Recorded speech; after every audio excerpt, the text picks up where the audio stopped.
Practicing your communication skills at work, during a job interview, or even when out with friends is probably the worst thing you could be doing right now.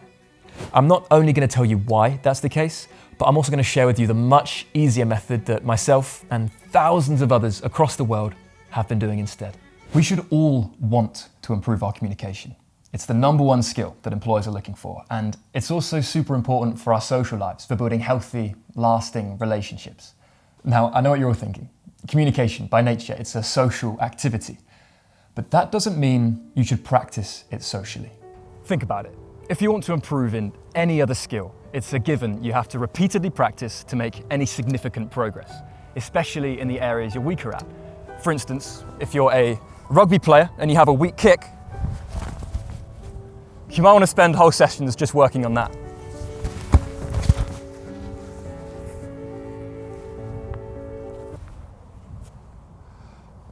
Probably should have practiced that a bit more. Despite specific, regular practice being the best thing to do, no one actually does this when it comes to communication. And there's a reason for that. Firstly, there's the fear of judgment. The whole point of tackling a weakness means you're not going to be good at it at first. And the thought of openly doing something you're bad at in front of other people, especially when socializing, requires a level of inhibition that most of us don't have. Then, even if you're able to get over that fear, there's the simple fact that you have to keep repeating to get better. If you keep trying the same things over and over again when you're out with friends, it's going to get boring really quickly for the people around you, and they're going to stop inviting you out to things. Essentially, you shouldn't be viewing activities like job interviews, work, or even socializing as a chance to practice. These are like the rugby match, where you get to put into play everything you've already practiced and perfected.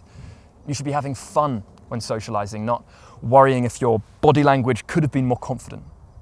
Which begs the question, when should you be practicing your communication? The best thing you can do right now is to talk to a camera. Now, stick with me, because I know it sounds a little weird, but trust me, if it's done in the right way, as I'm going to show you in just a moment, it can be life-changing.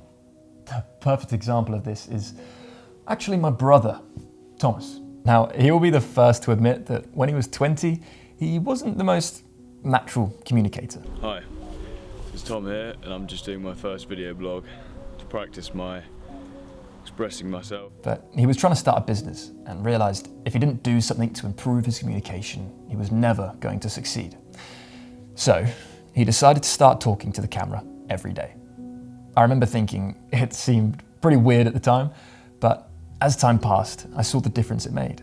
He became more confident, more expressive, and even though he was still young, people started to take him seriously. Eventually, I was so convinced that I decided to undertake the challenge myself, and it pretty quickly became clear why it worked so well. Because I was doing it on my own, it allowed me to practice new techniques and try out new ways of expressing myself without the fear of judgment. There were literally zero consequences if I messed up, and I was able to repeat things over and over again without boring anyone else. The camera itself is also essential.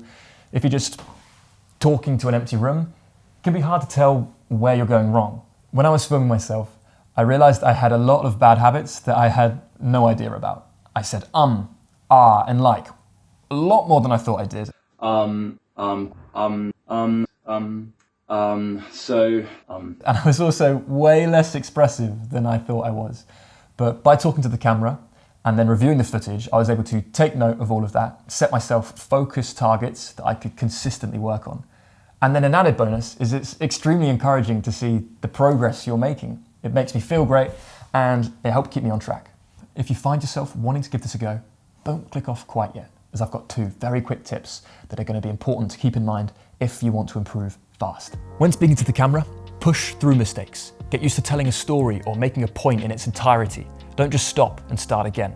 This is going to mimic a real-life situation much more closely and massively improve your ability to improvise and speak off the cuff, which is going to be so helpful when it comes to job interviews, public speaking, even content creation. Number 2, imagine the camera is a person. By visualizing someone being there, it's going to massively improve your eye contact, which is key for good communication of any form. Maybe this sounds like a lot to take on, but it's really not. My friend Dec made a huge improvement by putting in just 5 minutes work every day for 30 days. Go and see for yourself.